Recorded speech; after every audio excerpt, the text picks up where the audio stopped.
Welcome back. Sad and shocking news last week of two celebrity suicides.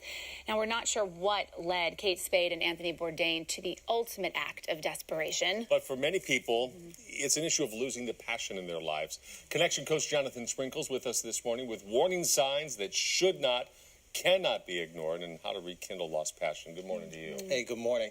You know, last week's news really hit me hard. These are the people who I work with, high performance, high power people.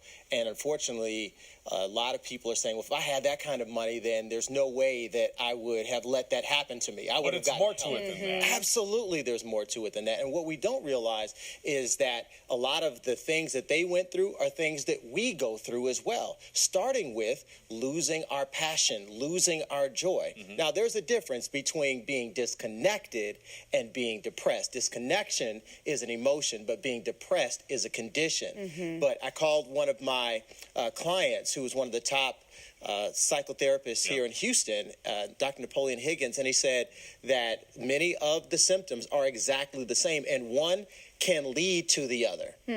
So some of the warning signs are that you have decreased energy, decreased conversation even about what you are supposed to be engaged in. Yeah, so, you know, the decreased energy is very important. You know, a lot of times people think, you know, oh, this is just a job, this is what I have to do. But if everything that you do starts to feel like you don't want to do it, it starts to reveal some things to you, that this is a place in your life in which you are no longer feeling satisfied. And so what you have to do is ask yourself the critical question, what makes me feel fulfilled? Or to say it differently, what makes me feel full?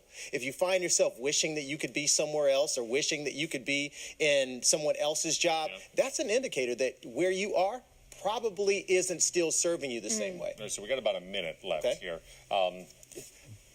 Not communicating any of this and just kind of becoming introverted, I imagine, is part of this. Yeah, absolutely. Well, listen, this is the thing. A lot of times people think about it as if we just don't have anything to say. No, it's that oftentimes you just don't feel like you care enough to say anything about it. See, there's a big difference between not having anything to say and just not having that passion, saying, you know what, I'm just not even going to say anything about it. I just don't even care. And this is what I mean. This is the conversation that's going to help a lot of us, because not only is this going to help us to recognize when we feel a little bit stuck and have lost some of the joy in our lives, but also it's going to help us to recognize it in our coworkers, our family, and sometimes in our children. You notice every time they say, well, I never knew. They were just so quiet.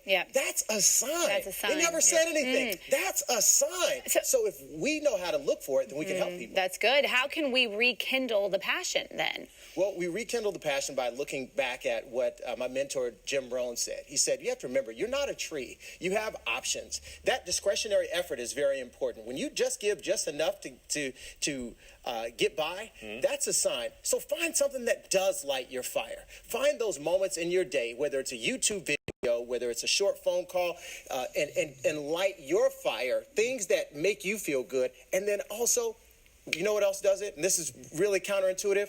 Give to others. Because when you realize that you have something to give, it gives you something to live for. So that heart of gratitude too, like opening up and just being thankful. Absolutely. Don't be afraid to pivot. Something that you were passionate about yesterday, you can be passionate about something else. That's right. It's never too late. Jonathan, thank you as always. We appreciate it. Thanks, Jonathan.